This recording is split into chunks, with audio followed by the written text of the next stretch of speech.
কিন্তু ওই ওয়াইফের ওই জিনিসটা পছন্দ ছিল না যে মাকে কেন বেশি ভালোবাসে। ওর একটাই চাহিদা যে মা থাকতে পারবে না, এই হচ্ছে মূল টার্গেট।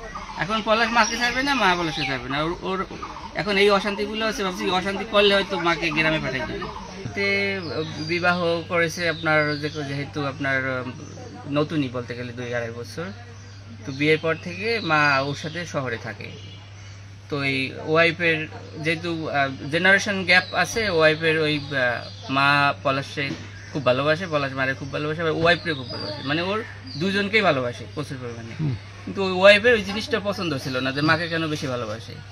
এই সাধারণ টুকটাক ছোটোখাটো ব্যাপারগুলো আমরা মাঝে মাঝে শুনতাম, আর এটাকে আমরা বেশি গুরুত্ব দিতাম না। ওই ওয়াইফ হচ্ছে আবার মানে প্রচণ্ড পরিমাণে রাগী, এই প্রায় ওই ঘর থেকে বেরোয় যেত, আবার ডাকে আনতো, কখনো আবার এই ঘুমের ওষুধ খাইতো। আবার এরকম ঘটনা কতদিন? এরকম ঘটনা বিয়ের 6-7 মাস পর থেকেই শুরু করছে টুকটাক।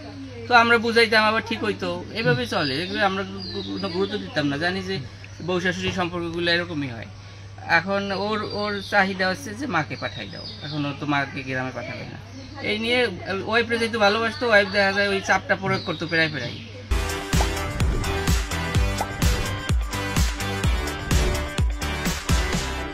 তো এরকম সবসময়, গতকালকে মার সাথে কথা হইলো, বলে যে ও তো ঘর থেকে বেরোয় গেছে, এরকম দৌড়দৌড়ি করতেছে, গাড়ির নিচে ঝাঁপ দেয় পলাখানে, মানে এরকম আত্মহত্যার নাটক বিভিন্ন সময় বিভিন্নভাবে করে, যাতে একটু ভয় দেয়, আর বলে যে মাকে গ্রামে পাঠাই দাও।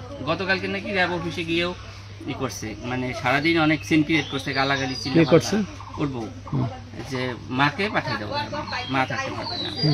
তো বলতেছে না, সেটা হয় না। এভাবে বুঝে শুনে অফিস থেকে নাকি অনেকেই বলছে যে এটা শ্বশুর শাশুড়ি নিয়ে একসাথে থাকতে হয়। তারপর বুঝে শুনে নিয়ে আসছে রাতে, আবার আজকে সকালবেলা আবার নাকি আবার সে অশান্তি শুরু করছে, ঘরের ভিতরে ভাঙচুর এটা সেটা করে, কাপ পিস ছুঁড়ে ফেলাচ্ছে। এই পর্যায়ে পলাশ অফিসে চলে গেছে, অফিস টাইপে। হ্যাঁ, আজকে অফিস চলে যাবে। তারপর মা আমাকে ফোন দিয়েছে যে পলাশে তো অফিসে গেলে সবসময় ফোন দেয়, আজকে তো ফোন ধরে না। আমি বলছি যে ধরবে না, হয়তো ব্যস্ত আছে, কারণ ও একটা অপারেশনে গেছে, তো ফোন ধরে না কেন। আমি বলছি আচ্ছা ধরবে না, পরে দাও। এর ভিতরে এখান থেকে সেখান থেকে টুকটাক ফোন আসছে যে পলাশে কী হয়েছে, পলাশে কী হয়েছে। আমি ফোন দিচ্ছি, কেউ ফোনে ধরে না। এর ভিতরে একটা ফেসবুকে দেখলাম যে ওর রিভলভার দিয়ে যে গুলি করছে সেটার রক্তাক্ত লাশ। তখন অনেকটা আমরা শিওর হয়ে গেছি। আজকে অফিস থেকে ফোন দিল, গোপালগঞ্জ র্যাব অফিস থেকে ফোন দিল, মোটামুটি এখন শিওর 100% যে আত্মহত্যা করছে। এই প্ররোচনা, ওয়াইফের প্ররোচনা এখানে। এই এখন আমরা চাচ্ছি ও যদি পালাই যেতে না পারে। ও আত্মহত্যা করার পর খুব মানে ঠান্ডা গলায় বলছে যে আমরা জানতে চাইছি যে আমার বড় ভাই যে পলাশ কয় ও সম্ভবত আত্মহত্যা করছে। এই যে ঠান্ডা মাথায় বলে ফোন রাখেন, ও সম্ভবত আত্মহত্যা করছে। এই তারপর শিওর হওয়ার জন্য এদিক সেদিক ফোন দিয়ে আমরা জানতে পারছি যে এই ভাই চলে গেছে। এটা ভোরবেলা মা বলতেছি কি যে আজকে তো আমাকে আর পলাশে মারছে। আমি তো অবাক যে এটা কি, হয়তো হাতাহাতি এটা সেটা করছে, তো মারছে। আমি ওইভাবে মন খারাপ হয়েছে, কিন্তু ভাবলাম যে ওরকম পাগলামি করতো। আমি আর আমার দাদা যাই একবার ঢাকা ও বুঝাই থুয়ে আসছি, মানে খুব অশান্তি করে ওকে মানসিক।